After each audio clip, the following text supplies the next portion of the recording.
One of my favorite tropical fruits, I have many of course, is the mango. The mango, I think, can truly be called one of the very finest of the tropical fruits. It's sometimes called the queen of tropical fruits. Many fine things can be said about mango. We grow it, I'm glad to say, here in South Florida. It can be grown in a tremendous variety of situations in the tropics and the warm subtropics. It's grown well all the way from the equator to north and south latitudes of at least 30 degrees. In some cases even further north or south. It grows in a great variety of soils. The mango can be grown in rather poor soils and survive quite well. For the best commercial production, better soils are needed, but still the mango tree will survive in poor soils. It does not require very much water. It can be grown in areas that have as little as 500 millimeters of rainfall per year, which is getting fairly close to arid conditions. There are just many things to be said for the mango. The fruit is almost universally liked in the world. Sometimes it takes a northerner who's accustomed to the milder temperate fruits a little while to get accustomed to the somewhat stronger flavor of most mangoes, but most people adjust to this very quickly. There's a great deal of diversity within the mango species. The scientific name is MANGIFERA indica. It's interesting to think that mango, although it comes from the area of India and Southeast Asia, is found today literally everywhere in the tropics. And another interesting thing to think is that almost everywhere it exists, it's called mango. There's very little variation in the name. I'm not sure what that indicates. It's a good, simple name that's easy to pronounce in all sorts of different languages, and that's probably the reason. But I haven't talked much about the different kinds of mango. There are really two important centers of mango diversity in the world, and one of them is India. And the mangoes that we have looked at, several mangoes already that are predominantly of the Indian type. The Indian type tends to be an elliptic-shaped mango, elliptic to almost spherical, to, in many cases, have some red color on it. An interesting point is that it has a seed that has only one embryo. Maybe we'll talk about, we've already talked about that with regard to rootstocks for grafting of mango. The other area of diversity of mango is Southeast Asia, and this takes in the countries like Indonesia, Malaysia, Thailand, the Philippines, Vietnam, that part of the world. And the mango varieties from that area are much different from the Indian varieties. I should have mentioned with the Indian varieties that they come from a fairly dry area. The northern plains of India can be quite dry. The Indian varieties in general, when brought to a humid climate, often show a susceptibility to anthracnose disease that the Southeast Asian varieties don't have so much, because they come naturally adapted to a high rainfall area, and they have, through long growing in that area, adapted to this condition, and they are not so susceptible to anthracnose disease and to some other fungal diseases, which is an important point to some commercial growers. Now, the Southeast Asian mangoes tend, not all of them are this way, of course, but they tend to be more elongate, like this mango I'm holding. Some of them are S-shaped, and some of them are kidney-shaped, and some of them indeed are shorter and not elongate this way. But they do tend to be this way. They also tend to be of yellow color, like this one I'm holding, or of yellowish green, or even green color. They are not highly colored with pinks and reds and purples the way the Indian type mangoes tend to be. That's an interesting difference too. it leads to some interesting manifestations in the Western Hemisphere, here where we live, where the mango is not native. People here have been educated, or they have grown to be oriented to buying fruit that tends to be red or purple or pink, and they are prejudiced in favor of that. Now, that's not always true. They'll buy green apples like the Granny Smith and like the Golden Delicious, so I don't feel that it's an absolute requirement, but many commercial growers of mango in the Western Hemisphere much prefer red mangoes, so they tend to shun these Southeast Asian mangoes, which are yellow. There's nothing wrong with these mangoes. They're very sweet. They are mostly fiberless. This one I'm holding, by the way, is named Manila.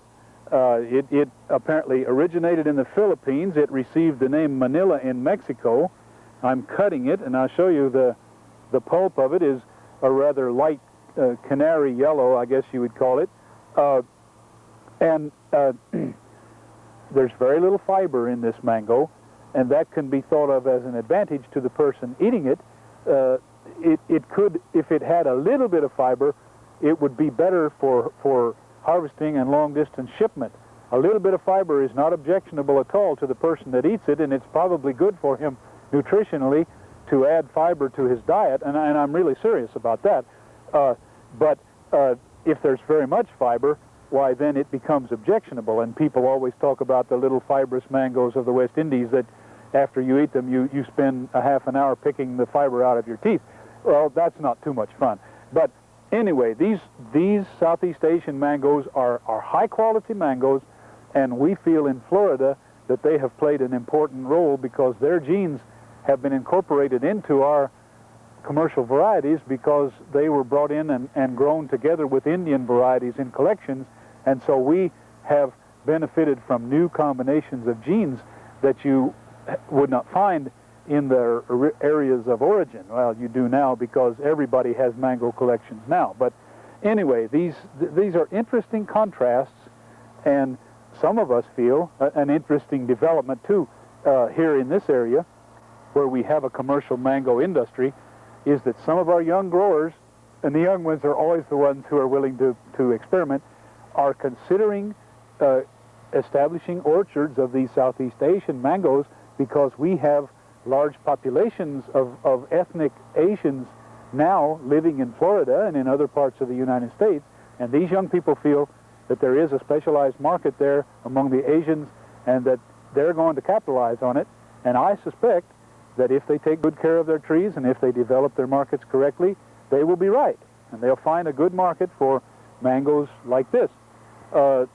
However, they will have problems with these soft, fiberless mangoes if they get engaged in really long-distance shipping because they'll only last so long, and as you handle them, a fiberless mango is more easily damaged than a fibrous mango. So there are so many different aspects in this business of commercializing mangoes, but I feel that there are really important genetic factors in these Southeast Asian mangoes that we will do well to incorporate, like disease resistance, into our mango varieties of the future, because we desperately need new mango varieties. This is something that must be emphasized.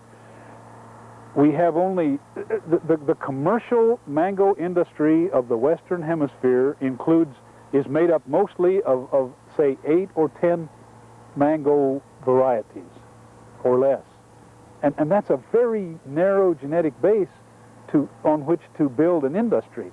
And all of us know of flaws in every one of our commercial mangoes, and what scares me is that very few people, almost none, are working on mango variety improvement. We have in the state of Florida one person, Dr. Robert Knight, at the U.S. Department of Agriculture station in Miami, who works on mango variety improvement, and it's a slow process, and we're hoping to use more modern breeding techniques to develop mango varieties, but this is a desperate need in a very active industry in the tropics. Holding here 3 interesting varieties which originated in Florida. The one in my right hand, which I'm holding out, is the HADEN variety. This was really the first outstanding mango variety that originated in Florida. It originated about 1900 and quickly became the backbone of the Florida mango industry. It has some defects. It has a beautiful color, as you can see here, red, bright red, and a nice yellow, a beautiful fruit. Unfortunately, it's susceptible to disease, and it's rather erratic in bearing, so it has been abandoned by our commercial growers, but it is grown to fair advantage in some parts of the tropics still, and it receives good acceptance in the market. The mango which I am holding now, Tommy Atkins, after the man who discovered it in Fort Lauderdale, Florida, 50-some years ago. It did not become popular in Florida for planting really until the 60s, but it is now one of the two most important mango varieties in Florida, and it has been carried to a lot of other areas of the tropics and the subtropics where it forms an important part of several mango industries. The Tommy Atkins, I should mention quickly that some people don't favor this mango as much as some other mangoes, even though it has outstanding commercial characteristics. It has beautiful color. It's quite resistant to disease. It doesn't require as much fungicidal application as some other varieties, and that's an important thing to homeowners as well as commercial growers. It's firm. It can be shipped very well to distant markets. Unfortunately, when people eat it fresh, it has a flavor that's not as good as some other mangoes, and so some people object to this. It also has a problem of an internal breakdown, which I will demonstrate somewhere along the line here. And so these defects have caused some people to be turned off by the Tommy Atkins mango. It's still an acceptable mango to eat fresh, and an important thing that I want to mention is that my wife and I, my wife particularly, who has experimented with drying of tropical fruits, finds the Tommy Atkins to be one of the very best mangoes for drying, either sun drying or using an electric dryer. Dried mangoes are a very fine food, and we dry them without any sort of additives, and we like them very much, and so does everybody else that we come in contact with. A third mango that I want to mention, Edward. I do not recommend it. I want to hasten to say it. I do not recommend it for general commercial planting. And even for home yard planting, I have misgivings about this variety because it is a very poor producer. It only makes small crops most years. As it happens, this particular year we've got a fair crop, but it never bears regularly enough to be considered for seriously as a commercial variety. But in my subjective opinion, it's the best mango in the world. People are always interested in knowing what is the best mango. Well, that is a subjective thing, and it depends upon one's personal taste. And we here in Florida argue endlessly over what is the best mango. But again, it's personal, and this is my personal favorite. It's a very fine mango. It's got a high specific gravity. It's a dense, fleshed mango, heavy, and it's very sweet, and it has just fine characteristics. It has its defects, as I say, poor bearing. It's quite susceptible to disease. So I just, as I've already said, I never would recommend it for general planting. The mango, I don't have one with me, the mango called Glen, which originated in Miami, is the one that I recommend for the most for home yard planting. It looks very much like this Edward, except that it has more of a nice pink blush on it. The Glen is a very pretty mango with high quality and good production. I want to talk to you a little bit about the climatic and environmental adaptation of mangoes. I have already said that they are extremely adaptable to different soils and to different climates. And we talked about rainfall and its effect on diseases. In general, I consider the best rainfall areas to be roughly between, say, 500 millimeters and 1,000 millimeters of annual rainfall. Now, you could even grow mangoes in drier areas if you had irrigation water available, and if it wasn't too awfully hot and too very windy. Those two very hot air and windy conditions are also destructive of mangoes. They'll cause the crop to be lost. Many times mango trees will survive where the fruit crop won't survive, and since the fruit is what we're trying to grow, why there's not much point in growing the trees if you can't produce the fruit. Another important factor is altitude. And mangoes are sensitive, as many crops are, to altitude. And in general, the best areas of altitude for mangoes run from sea level up to perhaps 800 to 900 meters above sea level. I have seen mango trees growing and fruiting at altitudes as high as 1,200 meters above sea level. But in general, that 800 or 900 meter limit is a pretty good limit. You should not count on producing good mango crops much above that altitude. And another important thing is that the mango is a tree that requires, for development of fruit, for good development, requires a lot of warm weather. So that during the time of flowering and during the entire time of fruit development, you ought to have quite a lot of sunlight per day and relatively high temperatures. So the mango is a crop of relatively low lands and hot climates. And interestingly though, in the past few years, it's been my privilege to visit several areas that fall outside of these guidelines where mangoes are being grown. The area around the Mediterranean Sea, for one thing, and in a place like the Canary Islands, which is fairly far south off the coast of Africa, but it's situated out in the middle of cold ocean currents and make it a fairly cool, or a quite cool place, cooler than we usually think of as being adapted to mango.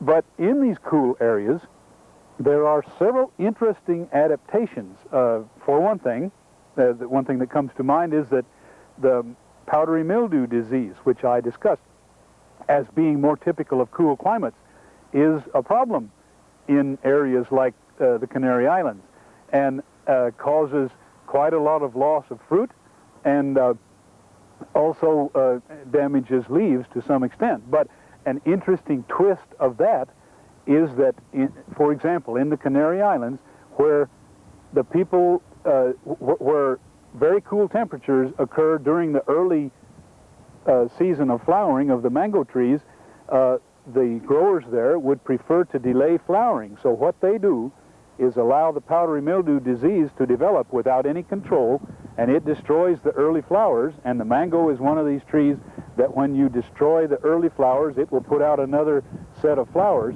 and they wait until such time as they would like the mangoes to flower when it's warmer than it was during the winter months, and then they start applying sulfur as a spray to control the mildew, and this then allows the flowers to develop. It's sort of a neat biological way, and I don't mean to necessarily represent it as a general principle to use in every case. I would never let anthracnose disease, for example, develop to that extent, but they're using this in the Canary Islands and using it to fairly good benefit.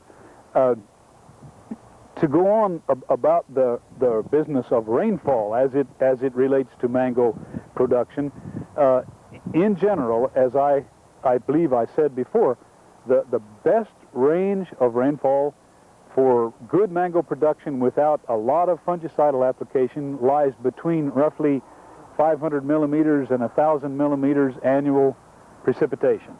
You can certainly grow mangoes in areas that are outside that range, both directions, but it's certainly not optimum. In areas like the Philippines, where there's as much as 2,500, 3,000 millimeters of rainfall per year, even more, there are monumental troubles, not only with flowering, but with vegetative growth of the trees. The trees grow excessively and they don't bloom well, to the point where in the Philippines, in some of these high rainfall areas, the growers long ago, worried about their lack of flowering of their mango trees, discovered that if they built smoky fires under the trees and did what they call smudging, letting the smoke permeate the whole area, they could force the trees to bloom. Well, apparently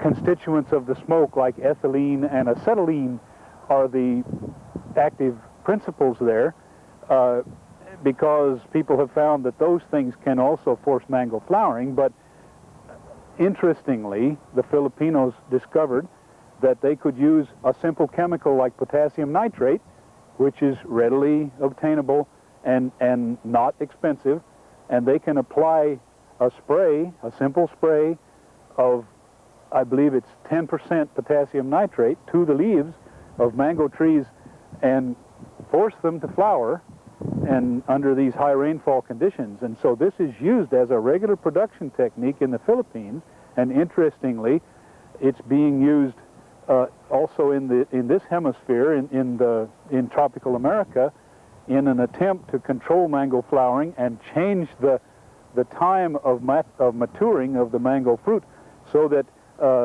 from some of the developing countries of tropical America, for example, they can produce fruit at times when it's not being produced in a country like the United States, and thus they can import fruit into the United States through one of these windows of opportunity, as they are called nowadays, at a time when the prices are very high.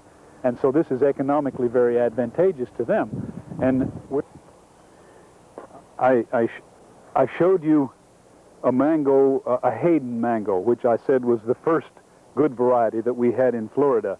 Let me turn it around and show you one of the important problems of the Hayden mango. You see that big black spot prominently on the side of the mango? That is a spot of a disease called anthracnose, which is caused by a fungus which attacks mango particularly under humid, moist conditions, either atmospheric humidity or a lot of rainfall. It causes us enormous problems in producing mangoes in Florida, and it's a problem anywhere the rainfall is high enough. A rainfall that's very much over 1,000 millimeters annually is going to produce some problems generally of anthracnose. But as the rainfall increases, it's more and more of a problem until it becomes an important limiting factor.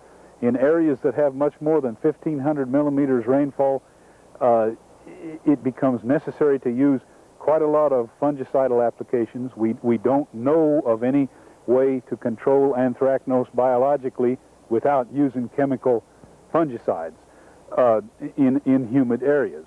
One way, of course, is to use resistant varieties like the Tommy Atkins that I mentioned. But anyway, I wanted to show you anthracnose either forms these large black spots, and you can see them here on this Hayden mango, and in my other hand I'm holding some Edward fruit that has many prominent anthracnose spots, as you can see. Let me show you something else. Here, I'll put this one down. The anthracnose either forms discrete or coalesced black spots, large spots, or in some cases it forms what we call tear staining. The spores, the reproductive bodies of the fungus, are carried in rainwater, and when rain falls on the top of the fruit where a bunch of spores have been deposited, as the drops of water run down the fruit, they leave these speckles where the fungal organisms are, where the fungal spores are deposited, and we call that tear staining, and that often occurs fairly late. Here you can see it on this other fruit as well. That occurs fairly late in the development of the fruit, and it's obviously undesirable. These fruits, the fruits I'm holding, by the way, despite having a lot of black spots on the surface, don't have them, that they don't penetrate very deeply into the pulp. I'd like to cut one and show you that. So you can eat this fruit.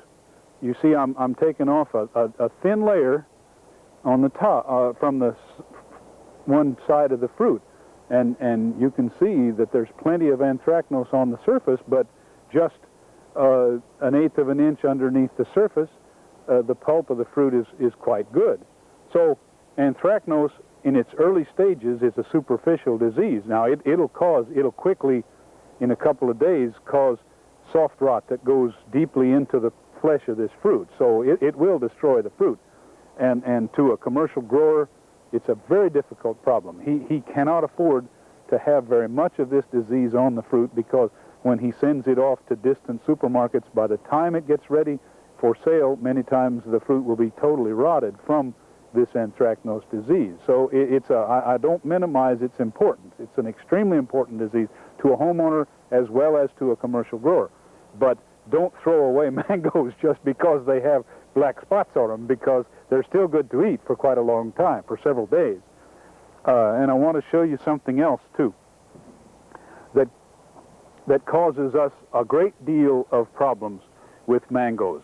I've picked up a Hayden mango here, and I'm going to cut it, and I will hope that I've picked up the right one and that it shows the thing that I want to show. Okay? I've cut this fruit, and I hope that you can differentiate this one area here at the tip end of the fruit. There's an area of very soft pulp, softer than the surrounding pulp. I haven't tasted this one, but usually there's an off flavor here. A fermentation occurs because this part of the pulp ripens prematurely. We call this condition soft nose in Florida. Well, the growers do. We have several different forms of a disorder that we call internal breakdown. Sometimes the spots are darker than this. Sometimes they're hard instead of soft, but they all result in destruction of the fruit. And this becomes a very important problem to us. Usually, this condition is also associated with the formation of an open cavity at the stem end of the fruit, right between the seed and the point of attachment of the fruit stem. And this is just another manifestation of internal breakdown.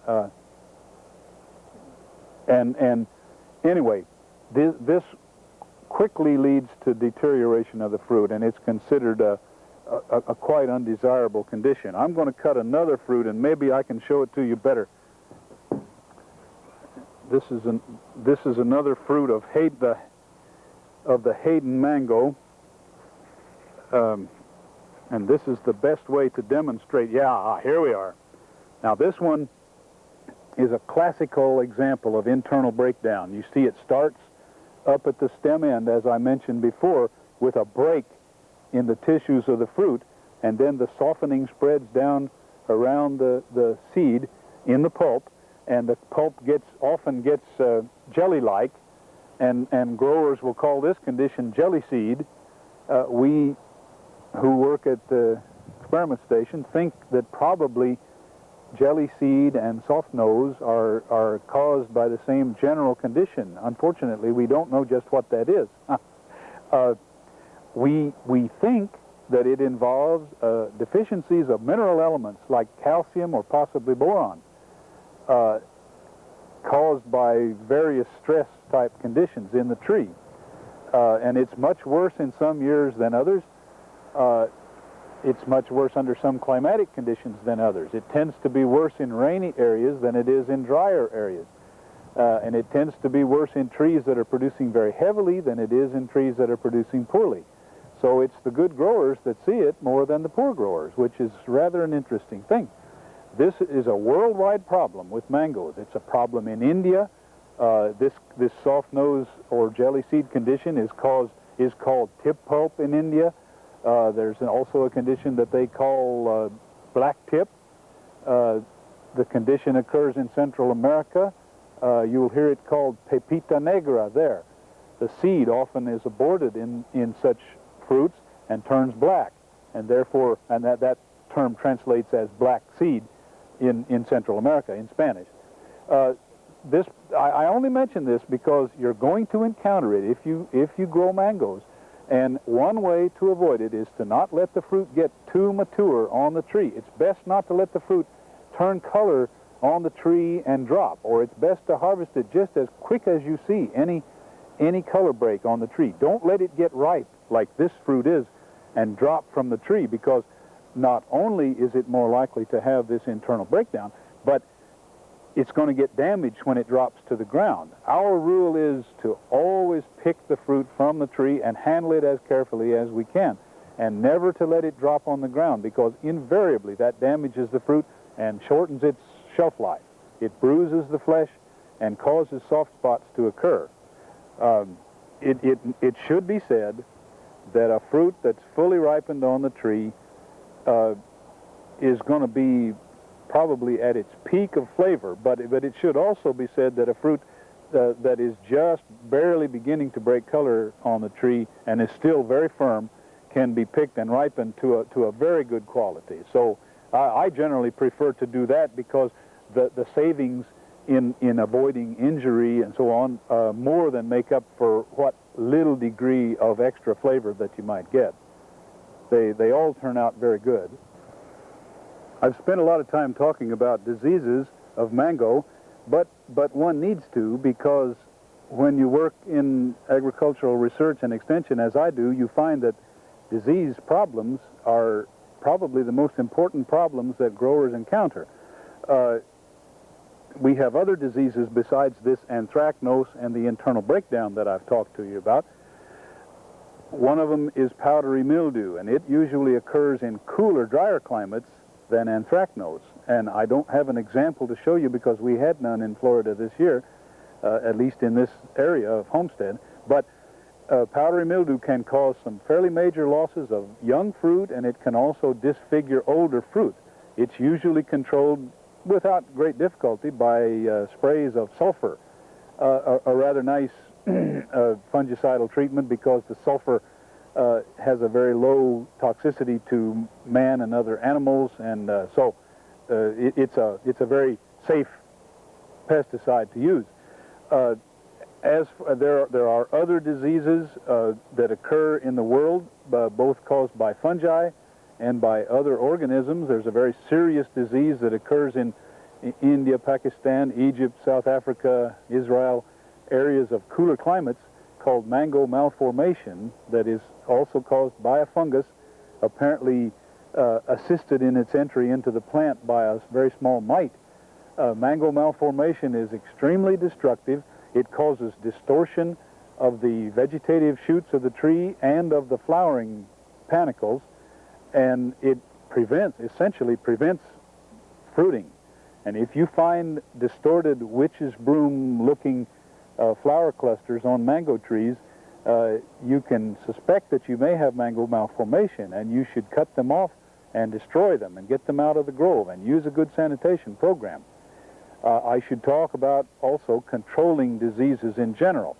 I mentioned before that we don't have what we consider good biological controls for fungal diseases, unfortunately, unless you want to consider using resistant varieties and planting in drier areas. These are biological ways that are non-pesticidal ways to deal with diseases. But sometimes you don't have the luxury of changing the region in which you're going to plant the mangoes, or you don't have varieties that are resistant. In that case, we turn to fungicides, and we use here in Florida mainly two fungicides. We use copper-containing fungicides, and there are many trade names, but they're all finely divided copper compounds, which we apply by sprays, and we apply them in a preventive way.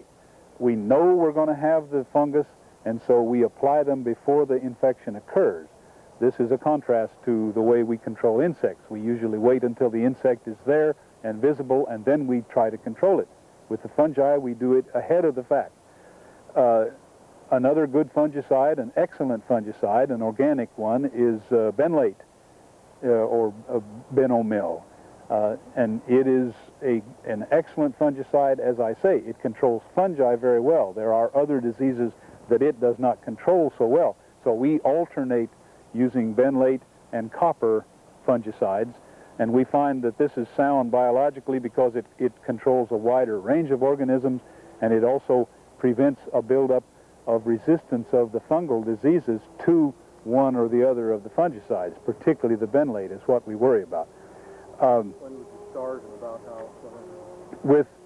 In a rainy climate, we use a rather large number of applications of fungicide, and we start right when the flower buds are starting to elongate, and we carry it through, and we put on generally applications every 7 to 10 days during the time of blooming, because new flowers are opening every day and they must be covered if they are to be protected.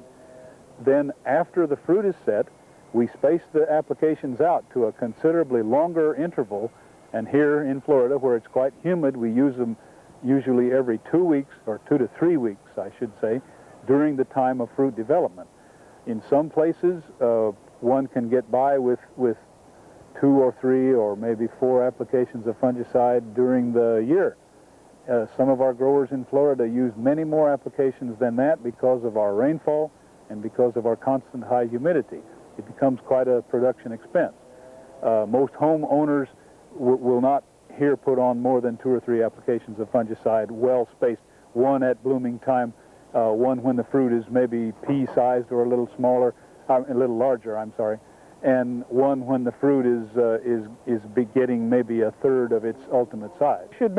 I should hasten to mention that the fruit I'm holding are from my own yard, and they have not been sprayed at all, and this is acceptable to me because I can only eat so many mangoes, and I get enough mangoes to eat even though they have disease, and so I, partly through not wanting to put on any more pesticides than I need, and I suppose partly through laziness, I have come up with fruit that are rather diseased. But we still get, my wife and I still get plenty of fruit to eat and to give to our friends and our children, and so this works out okay for us. Many homeowners don't spray mangoes in this area.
One of the very nice crops of the tropical lowlands that has a very broad appeal is the papaya.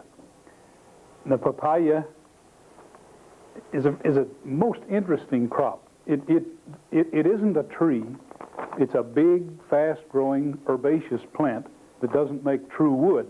And as I said, it's limited to tropical lowlands, likes a hot climate with plenty of rain or irrigation if there isn't rainfall available. It's grown from seed almost entirely, and it grows fast. The plant is relatively shallow-rooted. It needs fertile soil, or if you don't have fertile soil, it needs the application of some kind of fertilizer material, organic or inorganic. It isn't particular as to its source of nutrients as long as they are abundant. And as I said, it needs a good supply of water. It doesn't resist wind as well as some crops do. Winds shred up the leaves, and so if you can grow it in places that are relatively sheltered from high winds, it's a good idea. These are typical of plants of papaya growing in the tropics. Often the fruit is very large, and some of these fruit will be several pounds. It's a great favorite. You find it grown essentially anywhere in the lowland tropics that you go, unless it's too dry. And one of the real advantages of papaya is that it can be grown quickly. You can get into production relatively fast. Essentially, you can produce ripe fruit within 8 to 12 months from planting the seed, if you take good care of them. Now, that's under really good conditions. Many times it'll take longer than that because people don't grow them intensively. There are different plant types. Some papayas are called dioecious. That means botanically that there are male and female plants. They're separate. Here in this photo, the male flowers are on the left. You see they don't have any ovary in them. They have that long tube. There are female flowers on the right. Now, there are bisexual types of papayas that have the male and female parts in the same flower. There aren't any bisexual flowers shown here. Here's a male plant. You can see those long tubular flowers borne in large clusters. The female flowers on the female plants are in small clusters down in the axils of the leaves next to the stem. There are interesting differences in the shapes of fruit according to the kind of flowers. This is a typical female fruit from female flowers, an ovoid fruit. Sometimes they are spherical as well. Whereas the fruits from bisexual flowers, well, here's a good comparison. The spherical fruit is from a female flower. The elongate fruits are from bisexual flowers. And so there are these long fruits. These are also some fruits from bisexual flowers. The biggest fruit there weighed 13 pounds, if you can imagine that. An enormous papaya. Lovely. Red-fleshed. They have either red or orange or yellow flesh. Here's an interesting bisexual papaya. This is the sunrise solo, a creation of scientists in Hawaii, and these are bisexual, in case I didn't say that, and you can see that the shape of those fruits, it's pyriform or pear-shaped. So they're either elongate or pear-shaped from bisexual flowers. I have a close-up photo of the sunrise to show you. So this is the sunrise papaya. This is the most desirable papaya in the world right now for international trade. It has this nice red flesh, very sweet, often with 16% sugar. Very, very nice. A relatively small seed cavity, a size of about 16 ounces or a little more. Most housewives these days don't like to have an enormous papaya the size of a watermelon sitting in the refrigerator taking up room. They like to have these little papayas that'll serve 2 people nicely without a whole lot left over. And there's something to be said for that. And this sunrise and the other solo types from Hawaii are really high-quality papayas. This thing is, well, what can I say? I love these. Now that I have told you about the great eating quality of papayas, and they truly are fine fruits, I want to show you something about the problems that growers encounter. And this insect that you see in this slide is the papaya fruit fly, a very, to an insect purist, a very interesting insect. It's specific to papaya. Rarely it's been found in mango, but it's mostly only found in papaya. And it ruins the fruit. in a word. You see the long thing on the end of the fly there. This is a female, and that's called the ovipositor, the thing with which the female deposits the eggs. And she puts that thing, it's sharp, and she can put it right through the pulp of the fruit and lays the eggs in the seed cavity of the fruit. And fruits which have larvae growing inside of them get this look while they're still hanging on the tree, or else they fall off when they get about to this stage. And you can see that the fruit already looks like it's in bad trouble. But then if you see inside, this is what happens. And the larvae first start eating on the seeds, and they eat all the seeds, and then they start eating into the pulp of the fruit. And a fruit like that is unretrievable. It really, nothing can be done about it. Well, so you would ask, what can we do about this fly? One thing that homeowners can do, it's hardly practical on a field basis with us, is to put bags over the fruit, paper bags by preference rather than plastic, because paper bags don't cause water condensation inside and make the fruit have diseases from fungi. So you can put paper bags over the fruit, and in some parts of the world where labor is relatively easily come by, people do this commercially, but with us in Florida, it isn't a commercial practice. Another thing you can do, and the reason that we're doing these biological control things is several-fold. First place, we'd like to use as few pesticides as we can, and in the second place, we don't have any pesticides that are registered for use for these insects on papayas. So officially, it's illegal to use them, and although there are pesticides that will work. So anyway, another thing that we do is to make traps. We make fake papayas. I'm sorry, I don't have a photo of one right now.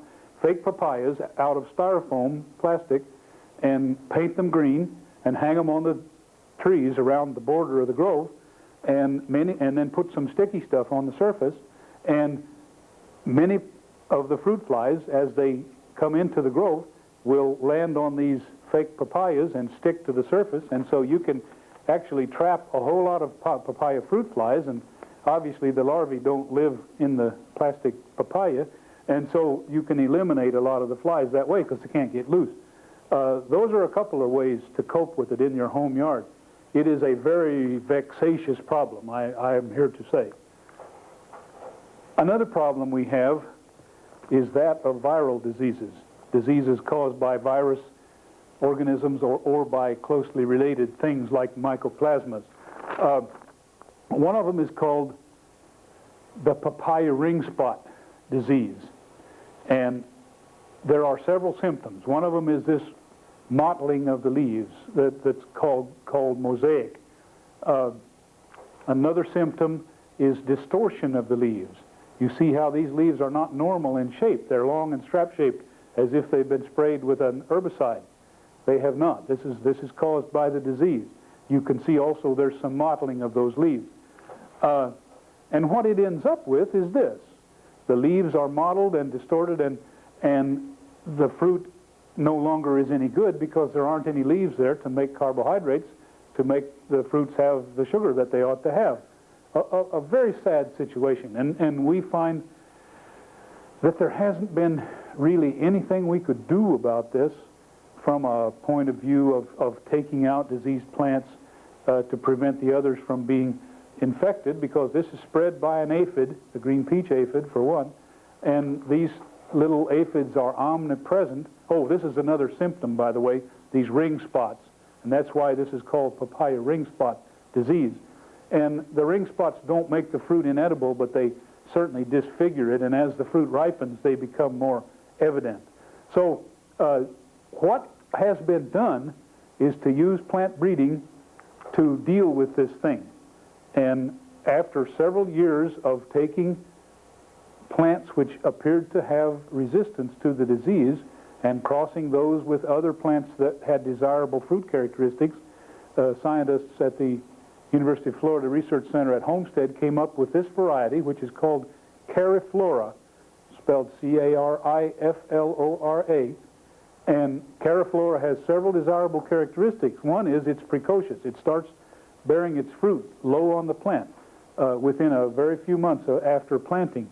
And so that we are able to produce a crop before the virus disease catches up with the plant and debilitates the plant. Some of the solos are not nearly this precocious, and so they have more of a viral problem. Another thing is that this this variety is a little more cold hardy than some of the papaya varieties from the tropics. And so it does better here in South Florida in our subtropical climate than it does in some of the, than do some of the really tropical varieties that we try to grow here. So the Cariflora is one way, a biological way of dealing with a disease by using resistant plants. This is the fruit of the Cariflora. Unfortunately, I'm sorry to say, this is not as high a quality fruit as the solo that I showed you before. It's not quite as sweet, and it's a little larger than some people like. However, it's much better than no papaya at all. Another problem we have is that of diseases like that are caused by fungi. This one is called anthracnose, and it's caused by the same fungus species that causes anthracnose disease of mango and avocado and several other tropical fruits. This, fortunately, can be controlled by fungicides for which there is registration. So we can spray, the commercial growers spray their groves and protect some against this disease. Another problem we have is cold here in Florida. Fortunately for people in the tropics, they don't have this problem. This is a papaya plant 2 months, I believe, after a freeze in 1977, which was a very severe freeze in South Florida. And you can see what it did. It destroyed a lot of leaves on that plant, and it made all of that lower fruit on the plant of such poor quality that it was hardly marketable. It actually damaged the fruit some, as you can see. It looks grayish on the surface, so it's not normal. The plant is going ahead and growing, and so it did produce some marketable fruit afterwards, but the frost did it a very severe damage. And another problem we have, and this unfortunately applies anywhere papayas are grown, that of flooding.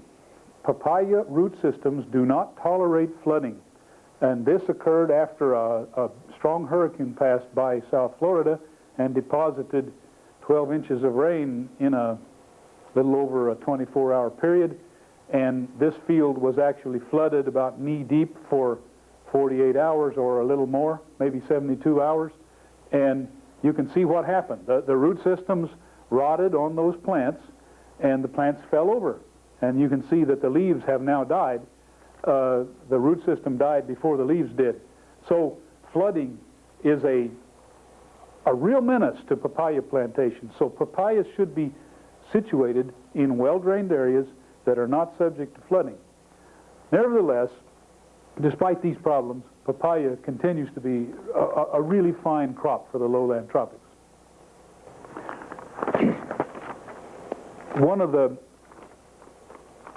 really interesting crops of the lowland tropics is the coconut. Coconuts are born on a palm. And you see here, this is a shot down at the waterfront in La Ceiba, Honduras, a banana port which has quite a lot of coconut plantings around it. And you see down past the little railroad station the tall coconut palms, and a little further down out on that point of land some other coconut palms. The coconut definitely is a crop of the lowlands, and frequently a crop of the seaside, as we see here. This leads people sometimes to think that the coconut has to grow on the seaside, where it's exposed to salt spray and salt water from the waves and so on. But that's not true. Here, come with me to the interior of Peru. This is over east of the Andes, down in the upper headwaters of the Amazon River, and in a truly freshwater situation, long miles from the sea. The coconut grows just fine without salt. I feel that the really important factor is that the coconut does best where there's a relatively constant supply of water. and it can tolerate salt. And so on the seashore, there's a good supply of water, although it may be fairly salty. And here, this is down in a little river valley, there is a good supply of water at all times in the soil. And coconuts will tolerate a little bit of lack of water sometimes, but they won't bear fruit well. If you have dry times, the coconut won't set any fruit during the dry time, so you will have a skip. Otherwise, the coconut's able to produce fruit the year round, and that's why it's been one of the very important food crops to so many people in the tropics, is because if they have coconut palms, unless they have a hurricane or a drought or some natural disaster, they've almost always got coconuts for food and for cooking oil and this kind of thing. They also use the leaves, as you know, for thatching. The coconut is a truly extremely useful plant. I wanted to show you something else about coconuts. I ran on years ago a very interesting method of growing coconuts in an arid place. This was in Accra, Ghana, right near the shore of the Gulf of Guinea, but in a very, very dry area. And right by my hotel, they had a bunch of coconut palms planted, and they had dug holes here, as you see, and planted the coconuts in the bottom of them. And so that every time there was the slightest rain, this would collect water from off a parking area and concentrate the water in that area right around the coconut palm. And this is an age-old trick that's been used in arid zones of the tropics and the subtropics for eons by many people. It's used for other things than coconuts. And also, I noticed that when anybody would wash cars or something like that, they would take whatever water they had left and they'd pour it in this hole around this plant. So that's a trick that people can use in dry areas to great advantage in growing plants, particularly in getting the plants established. Once the plants get their roots out in the soil, they're much better able to cope with dry conditions than when they're young. So coconuts can be grown in a wide range of conditions as long as they've got water enough. Here's another problem that we have with coconut palms in some places. Not in the tropics, fortunately, but certainly in Florida and in lots of other places. This is a shot taken after a severe freeze in 1977, and it really killed the coconut palms. And the reason I'm showing you is that the coconut can be used as a very nice indicator plant for places that are warm enough to grow a lot of other tender tropical crops. When you go to a place, if you find coconuts there, and I single out coconuts because they live a long time and they're good landmarks, if you find coconuts, then you're sure you can grow mangoes and limes and West Indian avocados and a lot of these tender things that you can't grow in cooler places. So you won't find these outside of the lowlands in the tropics, and you won't find them outside of very warm areas in the subtropics. A good indicator plant to me. You know about the importance of coconuts as a source of oil and fiber and food from the coconut, from the flesh of the coconut. Here's a commercial plantation in Mexico. Many times coconuts are interplanted with other crops. These are not, but it's very common to find them in multiple cropping situations in the tropics. And this is the fruit of the coconut, and you are acquainted with the edible parts. The white flesh there is the solid endosperm, which is sweet and oily, very oily, and it's a very good food and a source of an important source of edible oil. And there is water in the center, which is a liquid endosperm that's very nutritious, and many people in the tropics love to drink it. And you all know that that is the seed, and within the seed there's an embryo, and when the embryo sprouts, coconuts are always grown from seed, invariably, and when the embryo starts to sprout, it comes out through one of those eyes, so-called, on the end of the fruit there that looks a little bit like the face of a monkey, and they sprout like this. The sprout comes out through one of the eyes, and then through the husk, the fibrous part that's around the seed. and that's how the plant gets its start. We have some severe problems with coconuts in the world, and one, I think I can say without hesitation, the most serious disease in the Western Hemisphere, including West Indies, South America, Central America, Florida, is a disease called lethal yellowing. And here's an early symptom. That yellow leaf that you see sticking up there is the most notorious symptom of this disease. When you see that, you know you've got a plant that's in severe trouble and it's apt to die. And then I have some other, here's a more advanced symptom where most of the leaves are already brown by now. This is on the Florida Keys. And then, after it keeps on going, here's what happens. Here are some plants that have died completely. I think I have another shot just to show you what a severe thing this is. You know, think about it. These plants were 40 years old, probably 30 to 40 years old, and here, within the space of a few months, they have died, and there's just no bringing them back. Well, you say, then what can we do about that? Well, there is hope, fortunately. Years ago, people started looking for resistant coconuts that didn't die from lethal yellowing. One they found was a dwarf Malay. This one with the golden colored coconuts came from Malaysia originally, and is it's not ripe, it's not a true dwarf. It just has small fruits and relatively slender stems, and so it's called a dwarf. It actually becomes quite tall eventually, but it's called the Malay dwarf, and there are some with green fruit and some with golden fruit this way. That one was turned out to be partially resistant to lethal yellowing, a certain percentage. I think a little more than 3/4 of a population of this are resistant. That was crossed with the Jamaica tall, just a large growing, large fruited coconut, which also had some resistance, and it ended up producing a population of trees that were mostly resistant to lethal yellowing. And they produced a specific variety called Maypan, just a combining word from Malay dwarf and Panama tall. And I don't have a photo of a good Maypan tree, I'm sorry, but it looks very similar to this one. And so the Maypan is resistant to lethal yellowing, and there are plants for some years.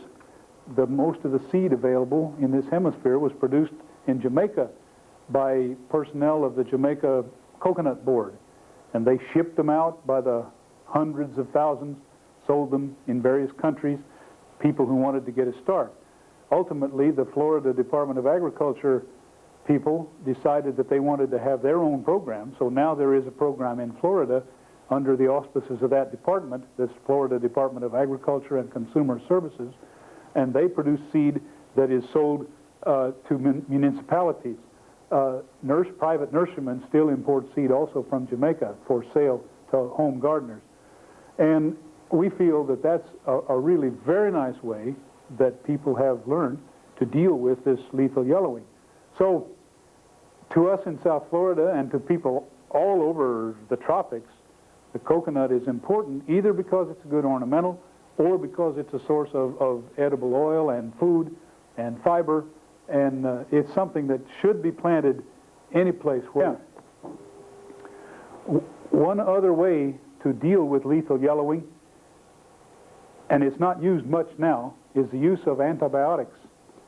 Streptomycin specifically was used, and little injectors, plastic injectors were made, and then you have to drill holes in the trunk of the plant and put the injector in and inject the streptomycin in under force of gravity, and this delays the growth of the organism, which is a mycoplasma-like organism, and it partially cures the lethal yellowing disease.